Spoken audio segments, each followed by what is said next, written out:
It's time! It's time. We're back at it again with another stop motion movie. We'll never stop motion. I love stop motion. It's so good. It's like, it's one of my favorite mediums. Mm-hmm. It's my favorite medium. I almost called it a genre, but that's not correct. A genre and medium. It's definitely my favorite medium. Well, because people are always like, my favorite genre is animation. And it's like, that's not a thing. You stop that. Stop. There's different. Oh, God.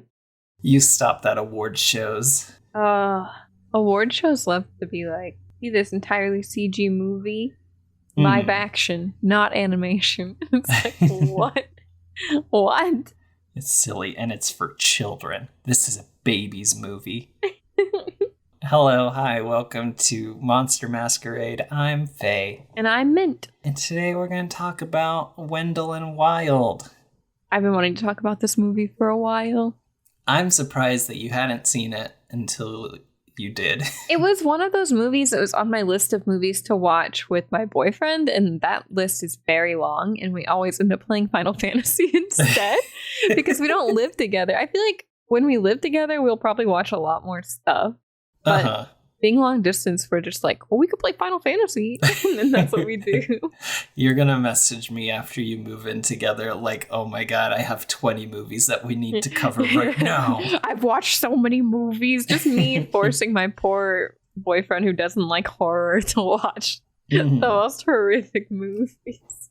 I feel like it's been so busy too. Like there's been so much that's come out recently that's really good. Like between movies and games, I'm overwhelmed. I am too. And I just watched Midsummer for the first time. Don't hate me, audience. I know I should have watched it forever ago.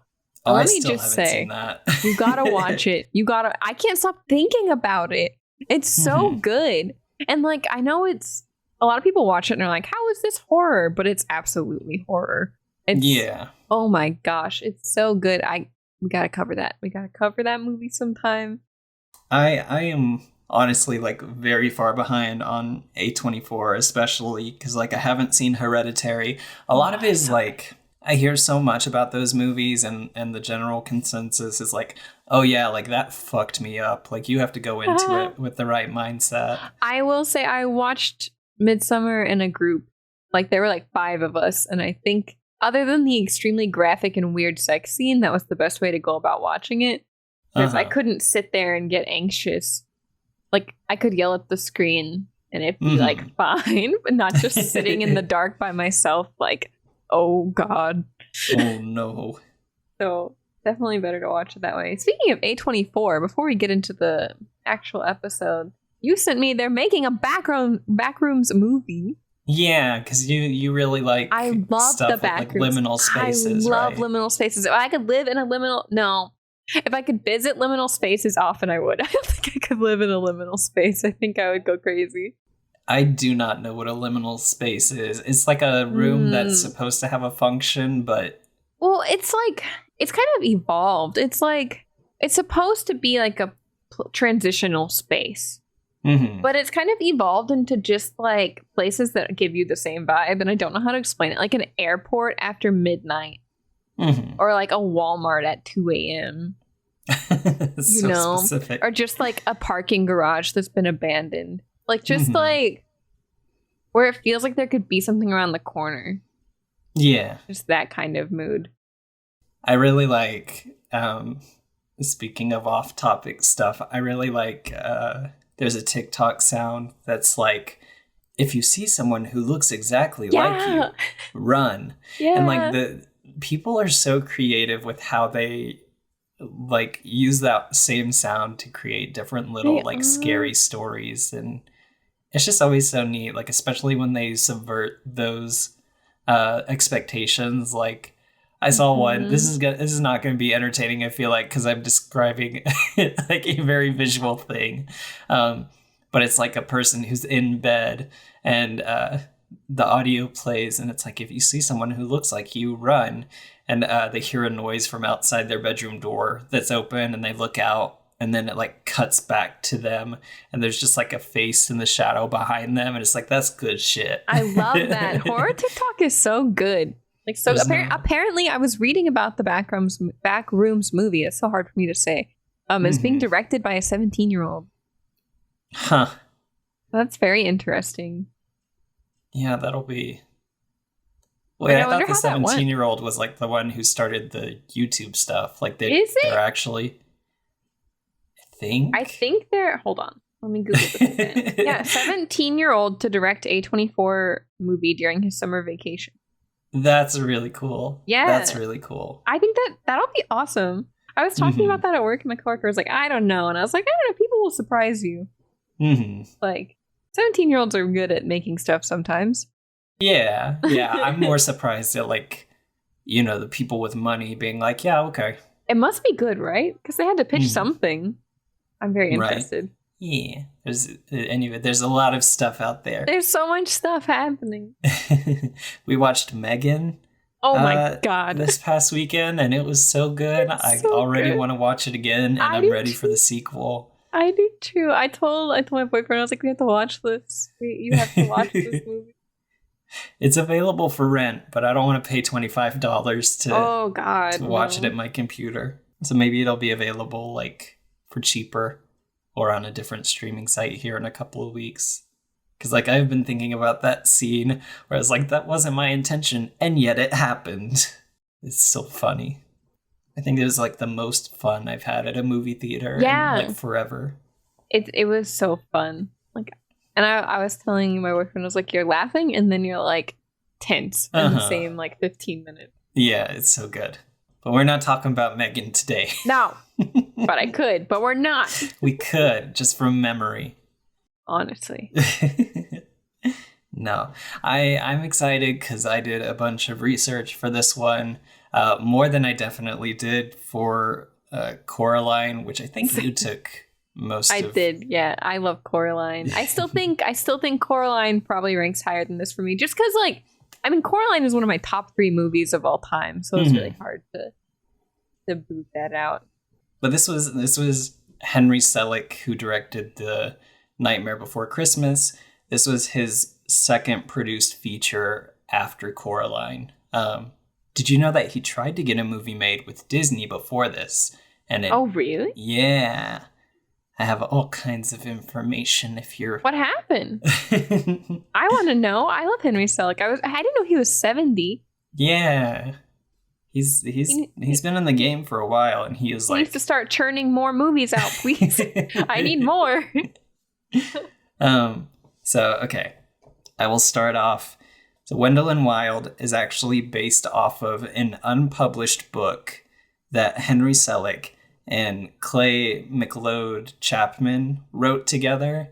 They tried to, like an illustrated book, right, for kids. They tried to make the book and it didn't work out. And then the screenplay based off of that unpublished book was adapted by Selick and Jordan Peele, who also serves as a producer. I love Jordan Peele. Yes. You can definitely, in addition to like starring in this, you can feel his influence, even though like this was being produced way before, you know, like Get Out and Us and Nope. It just has like, you can tell it has a little bit of him. It's so good. But yeah, following Coraline, which came out in 2009, right? Henry Selick had signed a deal with Disney to produce a movie called The Shadow King. It was about a like teenage boy who had really long fingers. And and the idea was that the shadow puppets that he made came to life. So that's why he had long fingers, is like so he could have these like really complex shadow puppets. That feels like Neil Gaiman stuff. Yeah, it's really interesting. Like And they had made some progress on it. Like they announced it pretty quickly after Coraline because they were like, hell yeah, this is really exciting. And there's actually, I think there's some like test footage and like all kinds of stuff that's never been like officially released. But Disney dropped it in 2013 because it failed to get funding, essentially. That's so sad. Yeah, part of that, it was theorized, was because that a number of stop motion movies had come out in 2012. So there was the Pirates one, which I think has David Tennant in it, if I'm remembering correct. Paranorman came out in 2012, and Frankenweenie, which was also produced by Disney and had Tim Burton involved. Fun, quick tangent about that. Tim Burton actually wrote the plot for Frankenweenie twice and completely forgot about it because the first time they did it, he was just like so out of his mind on drugs that like it slipped. And so when they went to make the stop motion movie, he was like, oh, I didn't know it. Yeah, there's like a live action Frankenweenie that was produced by Disney. Tim Burton is something else. He's something else. He's kind of a weird, like, I say weirdo, like obviously that's his brand, right? But there's something that's like kind of icky. Something gives me the ick about him, yeah. Like saying that like, oh, black people don't fit the aesthetic of my movies. What? Like, he said that? Yeah, essentially. Ew. So that's this pretty is why we gross. stand Henry Selick over Tim Burton. I hate one of my least favorite things. I might have mentioned this in the Coraline thing, but whenever people are like, "Oh, Tim Burton's Coraline," I'm like, "No, not involved." Like, it makes me so mad for some reason. Has nothing to do with it. But yeah, all three of those movies came out in 2012, and they didn't make a ton of money back. And so I think, having seen that, Disney executives were like, "Oh, I don't know, we're already spending like $50,000 on this Henry Selick project. Like, should we keep going?" I found a really interesting article about like the production of The Shadow King and stuff. And it's really sad. It's really sad because like it looks interesting and like it sounds really cool. And yeah, it just I want like to see that. Never got picked up. And so like pretty soon after they dropped that, he started working on his next project because, you know, these things take time. So he was like, I have to start working on something or else like, who knows when I'll have another movie. And so he started working on Wendell and Wild in 2015. Oh, dang. That's been a long time. Yeah.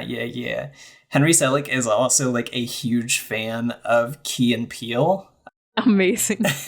Like he loves them. He saw them on TV. He said his son had showed him like their show and he like absolutely loved it. So he approached Jordan Peele again, like way before Jordan Peele had even like gotten into producing horror stuff his own, and was like, hey, I would love to have you guys like attached to this movie.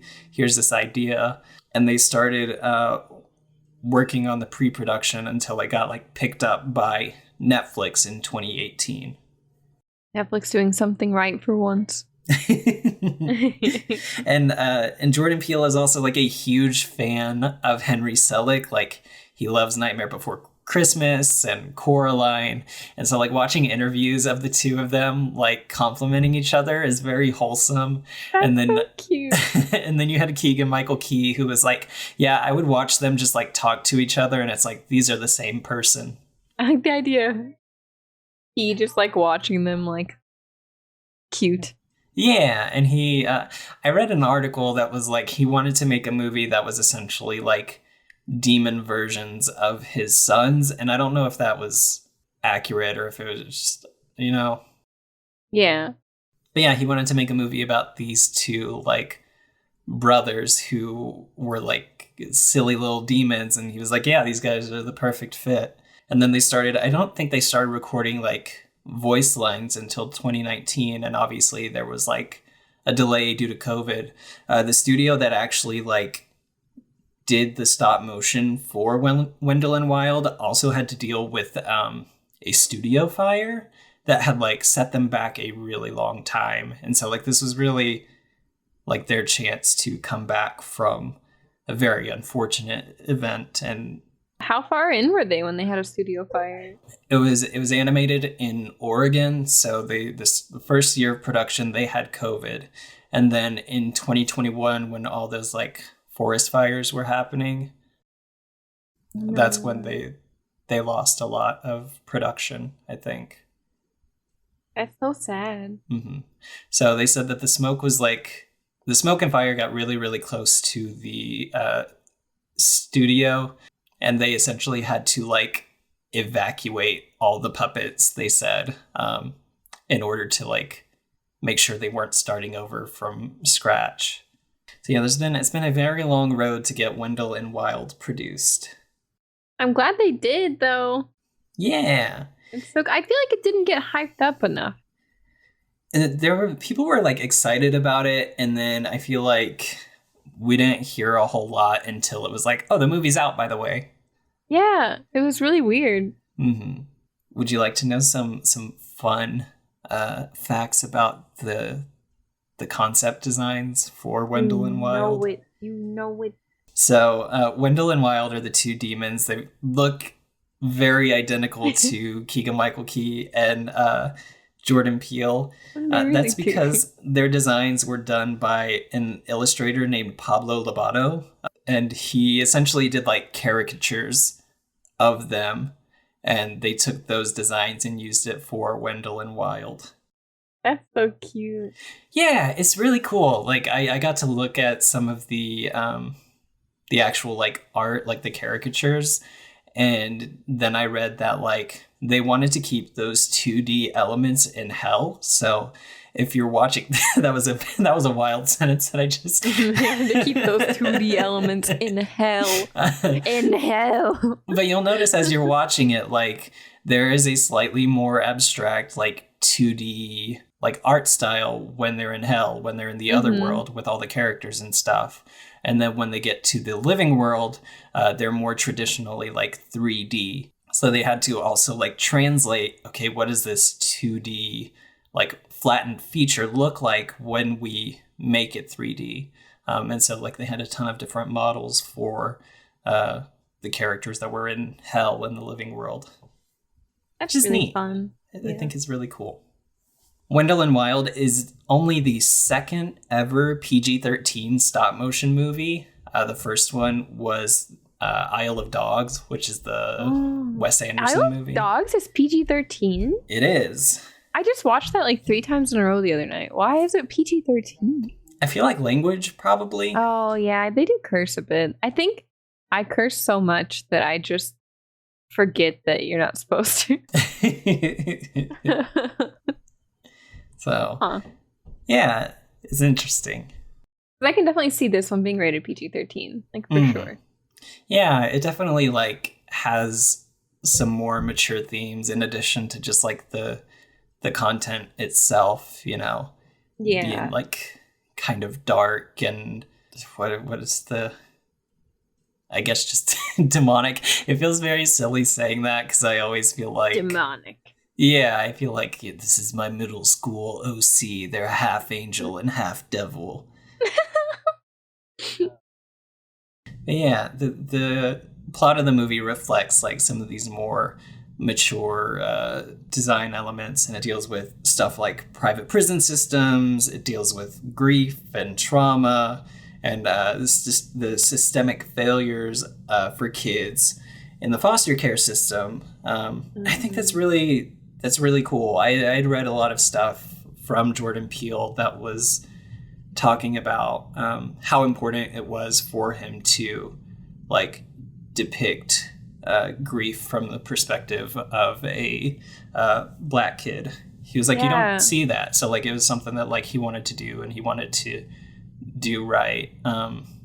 They did a really good job too tackling those themes like survivor's guilt and like the prison system and like but also making it still like kid friendly. But they did my favorite thing. Like they assumed the audience could figure it out, which made it so good. Yeah, it's really good. That's a lot of the like pre-production notes that I have. I have some more stuff that we can like kind of touch on. Oh, I also want to say before we get into it that this movie also has a trans character. Yeah, they did a good job. Because I feel like a lot of movies will be like, this is a trans character. Here's how awful their life is. Here's how much they're struggling. and we're gonna make a bunch of really weird jokes because we've never spoken to a trans person. Like, yeah, no, that is the unfortunate like trope with most stuff trying to be inclusive of trans characters is that like 9 times out of 10 it is about like trauma related to their identity, which we don't really get here from Raul, who's played by an actual like trans actor, which is really cool. It's very cool. I looked that up like immediately, like, like on my little phone. Like, oh, it's so good. The music is also good too. I would like to point out that they found like a bunch of Black punk music. Yeah. Put it in the movie, and it's so good. Like there's so many artists that I discovered that I'd never heard of that I like instantly have added to my like playlist. I thought that was really cool. They included it in like the shirts, the music, like the music she plays on the boombox when she walks through the school. It's very cool. Yeah, one of the bands that's featured like pretty heavily throughout the movie is Fishbones. Yeah. And Henry Selick directed a music video for Fishbone called Party at Ground Zero in 1985. And so he wanted to feature them a lot. Because that was really also something that him and Jordan Peele talked about, is like having a lot of Afro-punk elements involved. So yeah, most of the music is either like made up of Afro-punk or majority like leading people of color. Which is cool. It's very cool. Now into the meat of the movie. Into the movie. The movie follows Kat, who is an orphan whose parents die at the beginning of the movie. They run a brewery.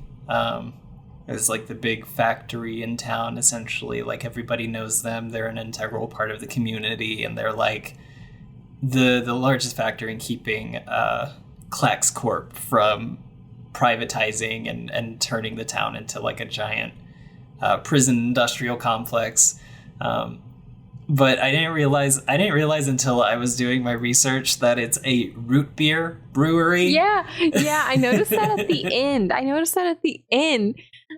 Like, they mentioned like I saw a thing and it said root beer, and I was like, what? Root beer. Because in the beginning he's like on a phone call and he's like, I'm not selling the brewery, and so I was like, yeah, okay, they're making beer, like that's fine. But I guess if it's a kids movie, it makes sense to. They're making root beer. It's like when they turn beer into like apple juice or whatever in anime. Yeah. Oh my god. Yes. They're driving home after a party on a rainy day, and Kat bites into an apple and sees like a little demon wormy and screams, and they accidentally drive off the side of a bridge. It's so sad. It's very sad. I really like the parents in this movie. They're like so good. They're so caring and so cool. Yeah. I love that. I knew something bad was going to happen, but I was like, man, so sad, so fast. So sad, so fast. Yeah. And as a result of their passing, Kat is essentially moved from, we see this later in flashbacks, but she's moved from foster system to foster system and eventually put into like alternative schools, and she has it rough. We get the sense that like she was probably picked on by other kids, and like the adults didn't do a whole lot to help her, so like as a result she had to like become very tough and self-sufficient. It's so sad. She's going through trauma. She's got, like I mentioned, like survivor's guilt. She has PTSD, and it's so sad. And she's got weird demon stuff going on too. Yeah just be a whole I don't want to deal with one of those, like, let alone both. It seems like a lot. She goes to this school that's in her town, her old town, so she has to go back. Yeah. She's going to the school that is like it's like a boarding school, kind of. Yeah, like a Catholic girls' school. Yeah. That recently launched like a second chance program for troubled youth, I think is what they say. Mm-hmm. And so Kat has to like get used to a new school, and also like while dealing with the fact that she is like in the place where her parents died.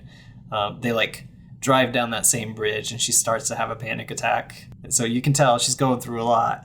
It's so sad. That scene. I know I keep saying it's so sad, but that scene makes me sad. It is. It's really sad. And the lady who's driving her was really nice. Yeah, I like her. She was funny. I think she was like friends of her parents. And she was like, you better make it. I bet my mom's fry bread recipe on you succeeding. Yeah, it's really cute. And then she meets the girls in the school.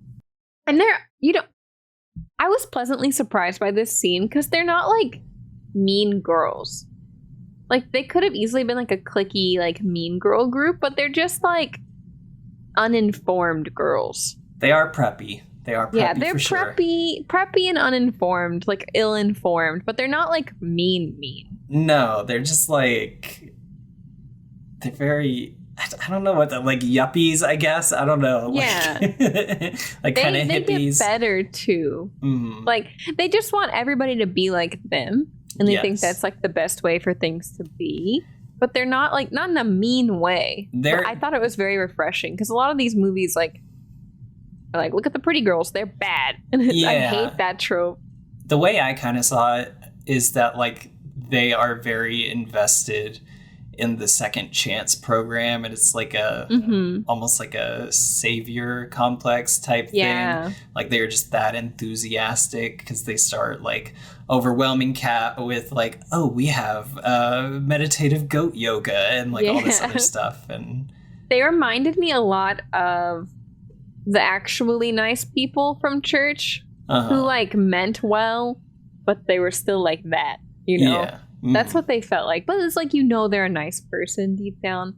I did like, there was a lot of goat stuff going on, and I really appreciated that. Because like goats in the Bible or evil or whatever. I thought that was interesting. I was a little worried. It is kind of unfortunate that Siobhan, who's like the leader of the girl group, like I was worried when she starts dead naming Raul, because like I couldn't tell if that was intentional or like an honest mistake. Or I think it was supposed to be an honest mistake, because the way she was like, I'm sorry, and like instantly corrected, and then it didn't get brought up again. Yeah. I feel like it had to have been like she's known him her whole life and is like trying. Because I really didn't get any malicious vibes from them. Yeah, that's also just like another like kind of unfortunate trope, is just like, if we don't say their dead name, how will you know? How will you know? Yeah, but that seemed realistic. Like I feel like especially in high school age that would probably happen.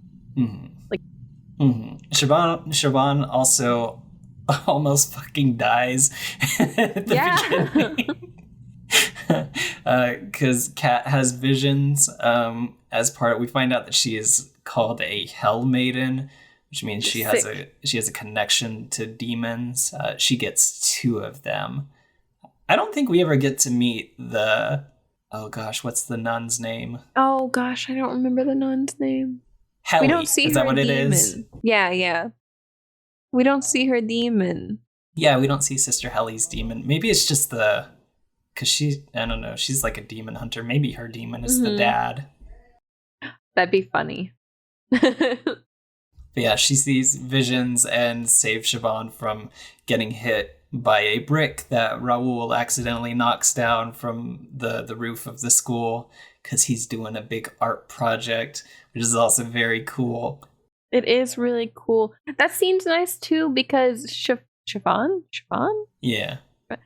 She could have easily been like, you're trying to kill me, but she's just like, oh gosh, what happened? You know, I just love the way that was written. Give us more stories with a group of girls that's like kind of catty, but not like mean. Too much. Like, yeah, it's nice. Yeah. The first part of this is just Kat kind of getting used to school. Like there's a uniform, but she very quickly like makes it her own, and she's walking down the hallway with her boom box. That I think she got from her dad, right? Is that what it was? It was her dad's. Yeah, the lady who dropped her off was like, "Oh, I found this, by the way." Yeah, it's real sweet.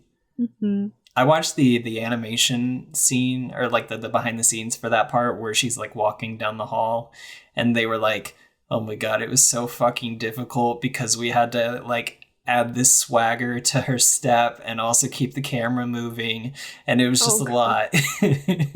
Stop motion seems so stressful. Mm-hmm. I can tell you what the most complicated shot was. It'd be kind of jumping ahead of it, but the part where they take Beelzebub, the little demon plushie, little bear, yeah, where they're doing the ceremony in the graveyard and the like camera starts to spin around them. That was the most complicated shot because they were like, they would essentially have to deconstruct and reconstruct parts of the background as they were turning the camera, because usually you would just have like the bare set behind, like whatever you're not seeing, right? So they had to like do that in order to maneuver the camera, and then they also had the added like animation of the trees whipping back and forth and like all this other stuff. So it was a whole lot. It was a whole lot that they were doing. So much work goes into stop motion. I wish more people appreciated it. We also meet the priest who is the head of the school, who's played by James Hong, who's one of my favorite voice actors. Like anytime he's in something, it just makes me happy. What else is he in? He plays the dad in Kung Fu Panda. Still never seen that. That movie keeps getting brought up to me. It's like the third time in a month that somebody different has brought up Kung Fu Panda to me and been like, "You haven't seen it?" He's a very prolific like voice and character actor. Like he's been in so many things. Oh, he's in Mulan. Yeah, he plays the little advisor guy to. Oh yeah. Okay. Yeah, he's everywhere. He's doing good stuff. Great. He was hilarious. Yeah, I think he recently. Let me make sure. I think he recently got he recently got a star on the Hollywood Walk of Fame. Nice. We find out he's kind of like he's not a very good priest. He's very focused on earthly possessions, and he wants that money under the guise of like, oh no, we're doing all this stuff to help people. We're helping people. That's very classic the church. Because he is besties with the Claxons, who we mentioned a little bit ago, who I don't know what they do aside from the trying to build private prisons, but the dad being straight up dressed like Trump. Oh yeah, for sure. So deliberate and hilarious. No, they knew what they were doing for sure. Like that's great. That's so good.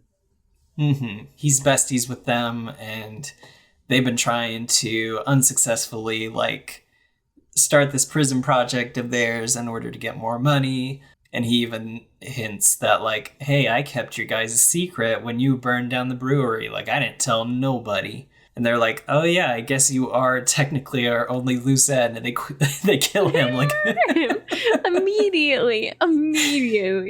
Ugh. Man should not have brought it up. Nope. Wait, pause. What? Rewind.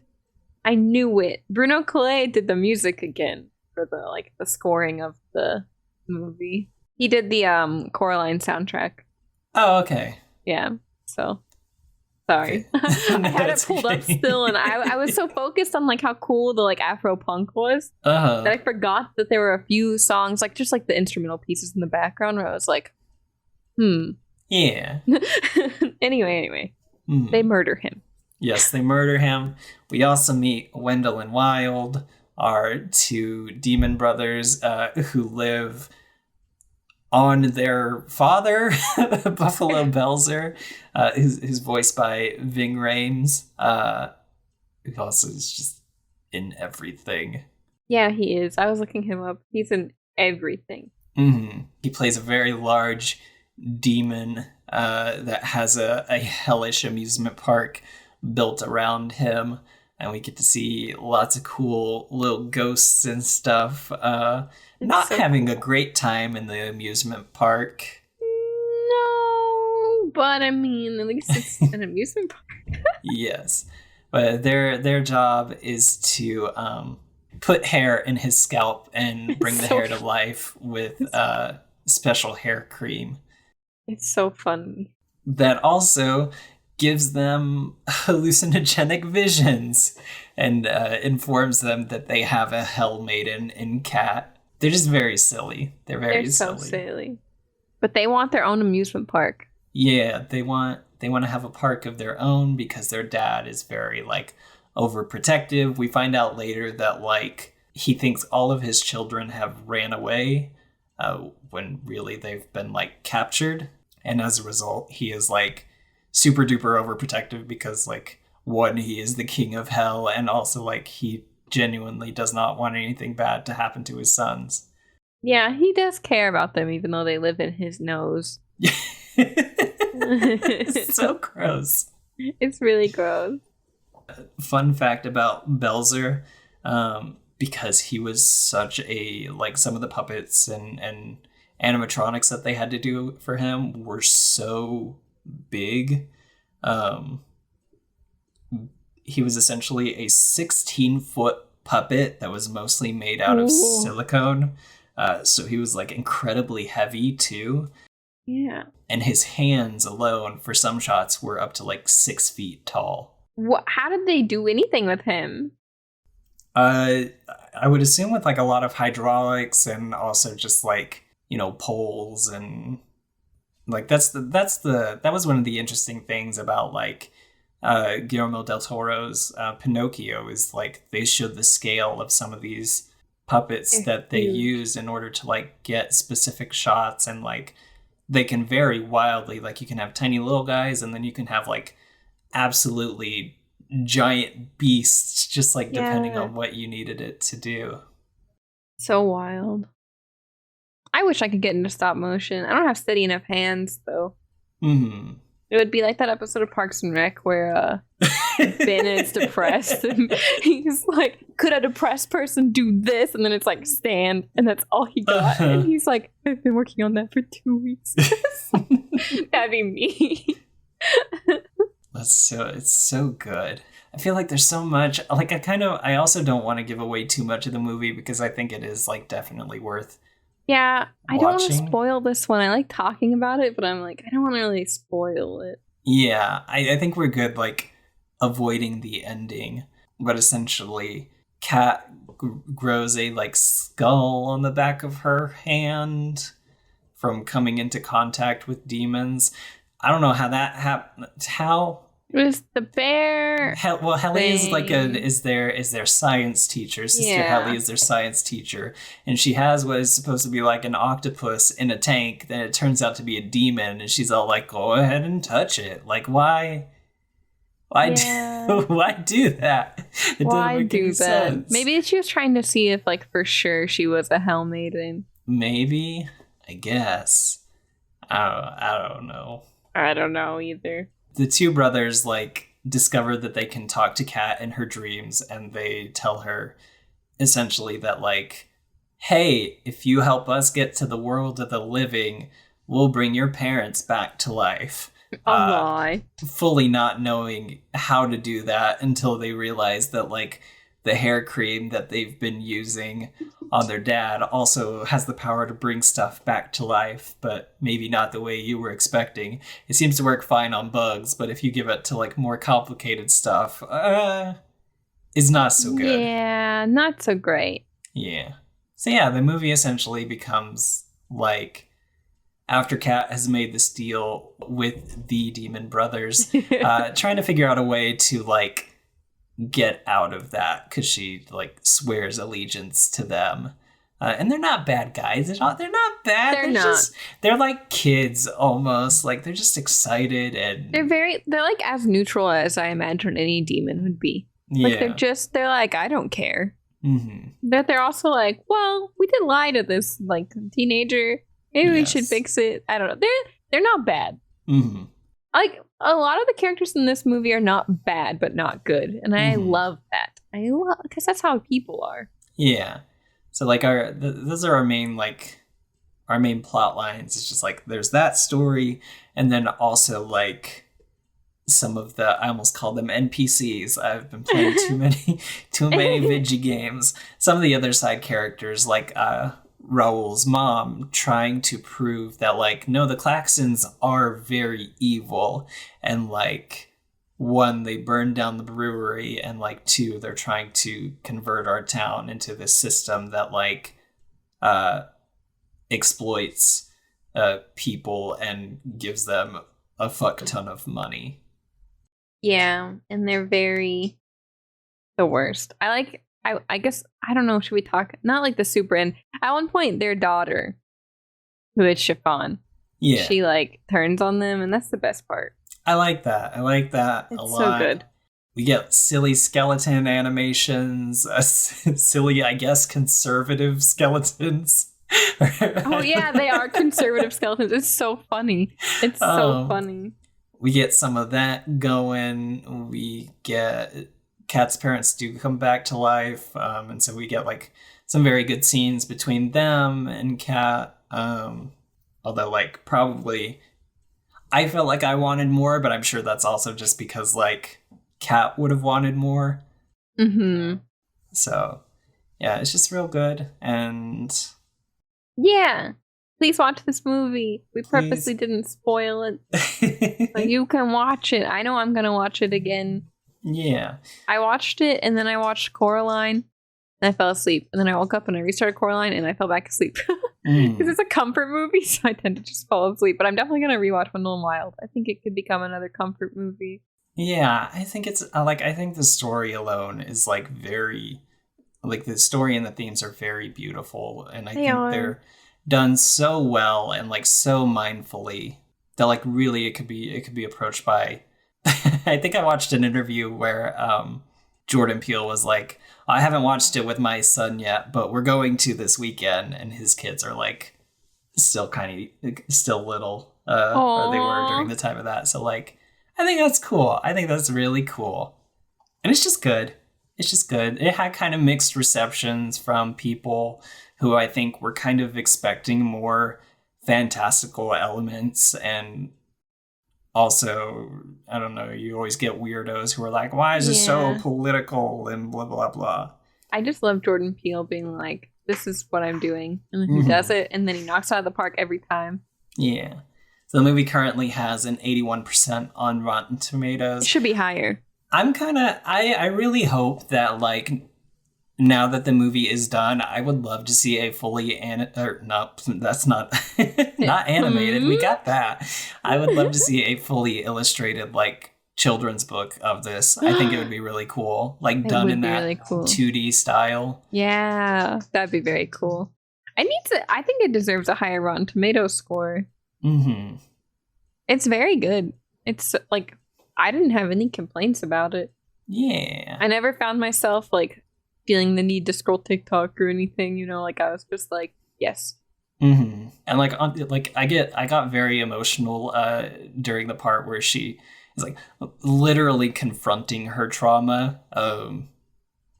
It's just good. It's good. It's very good. Go watch it. It's on Netflix. Yeah. I really like it because Kat essentially, like, embraces her past, but is also determined to, like, take control of her own destiny.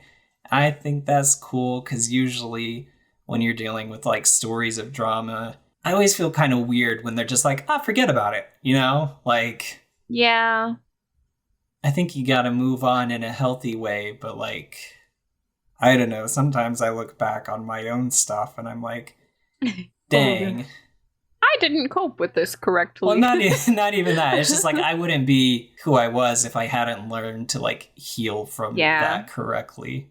That's true. That's a really good point. My favorite thing about it is just, like, how that runs parallel with Wendell and Wild's, like, own desires for freedom and creativity. Like, they're two sides of the same coin. They really are, and they didn't want their amusement park. Well, I'm not gonna spoil it. Never mind. Haha, you'll have to find out when you watch. They also don't know what money is, and like it's so funny. It's so funny. That part is funny. I like the part where they think that their worm horse has eaten Raoul. Like, there's just like all kinds of little funny bits throughout this movie that are really good, and you should watch it. Watch it. I think it's good.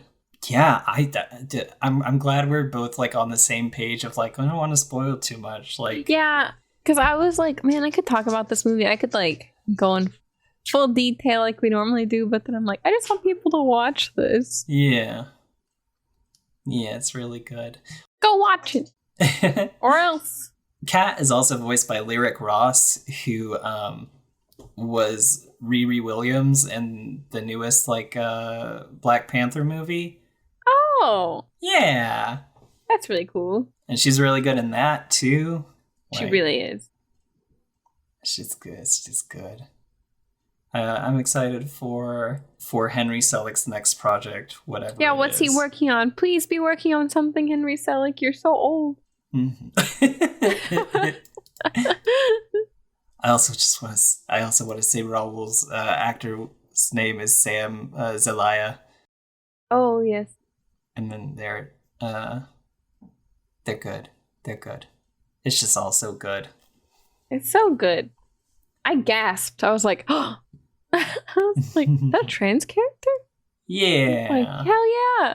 Let's go. It's done really well. It's done so well. Have you been watching any other stuff? I know we've talked about like loosely some plans. We were both watching the Junji Ito show on Netflix. I need to watch more. I had to pause. There's an episode where these giant balloon head versions of themselves. I fell asleep during that one. I need to rewatch it. I had to stop watching after that one for a bit. That one actually unsettled me. I don't know what it was about it. But I loved it. I loved it. But I had to like take a break, and I haven't come back to it because I've been busy. Yes. But I say, okay, that's a total lie. I say I've been busy. I played Valorant for 6 hours straight yesterday. That's not. Okay. I will say, if you were thinking about checking it out, like general content warnings for like body horror and gore and also like maybe don't go into it like expecting like stories with very tight ends. Like a lot of these are left ambiguously on purpose and kind of up to interpretation. I think this is not related to Wendell and Wild, but I think it's very interesting how mainstream Junji Ito got, because his stuff is like bizarre and it is very open-ended and a lot of it is super hard to stomach, but like his popularity has skyrocketed. That's like my main pride. Like his works are so big. Like there's so many of them that I never know where to start. But like this feels like a good like entry point, because they're essentially like a bunch of short stories. Yeah, I have one of his big anthologies that has his version of Frankenstein in it that you can borrow sometime. Yeah, it's very good. I was there when. Oh yeah, you were there when we got that. My boyfriend got it for me. It's so good. I love Junji Ito. There's gonna be a Frankenstein movie with Oscar Isaacs and Andrew Garfield and. What? I sent you the TikTok earlier. I wasn't sure if you had seen it. I gotta watch it. I opened TikTok and I saw all of my notifications and I said later. But it's one of the projects that Guillermo del Toro was working on for Netflix. They're going to do a Frankenstein with those two as the lead, and I think that'll probably be super good. I've been watching The Last of Us like everybody else, and I finished the second game this past weekend. It's just, there's a lot out there right now. There really is, like so much coming out. I need to watch so much stuff, and I've been wanting to read the other manga by the guy who made Chainsaw Man. But I forgot what it's called. It's like Fire Punch. Yeah, it's called Fire Punch. Apparently it's I've heard nuts. It's even more like I've heard it's very heavy. I think that's all I've got for Wendell and Wild. Me too. Go watch it. Yeah. I also, if I may, I just want to put a little call to action out there. If you got trans friends, maybe just show them a little extra love, Things are tough out there right now. Things are tough out there, I know. I open Twitter, I close Twitter. That is... There's a lot of like really gross and upsetting stuff out there, and I know it can be like super isolating, so like I'm sure they would super appreciate that. And also if you are trans or gender nonconforming, like, we got you. We got you. And remember, it's okay to step away. It's good to be an activist, but you could also give yourself brain time to not look at your phone. I have had to do that. It's okay. It's okay to take a bath, drink some water, like, breathe, because like doom scrolling is horrible. Yeah. And thanks for listening. We appreciate you. We do. And we'll see you in the next episode. Yes. Oh, speaking of next episode. Okay. We either will be recording it very soon or very late, as my boyfriend is visiting in 10 days. So hopefully before. We gotta watch all of the Return of the Living Dead movies, and yes, also probably Megan again. We could do a big episode with him also talking, but he's not very talkative, so you all would just hear him like every 2 seconds. We can. I want it to be recorded like normal, except every like 5 minutes or so we hear like paper shuffling as he hands you a note to read out loud. Oh no, he would do that. I love when like the unheard producer is like mentioned in shows. Like, that always cracks me up. It's just like we could get a little bit of that going. I feel like that would be great. Yeah. He does love those movies, so yeah. Bye for real. Bye for real. Take care of yourselves, please. Yes. Bye. You have been listening to Monster Masquerade. If you enjoyed this episode, be sure to let us know somewhere on the internet and consider sharing the show with a friend. If you have a suggestion or topic you'd like to see us discuss, hop on over to our Patreon to unlock exclusive bonus content and do just that. And we'd super appreciate it if you could leave us a review on iTunes. It's the fastest way to help the show grow. You can find us on Apple Podcasts, Spotify, or wherever you find podcasts.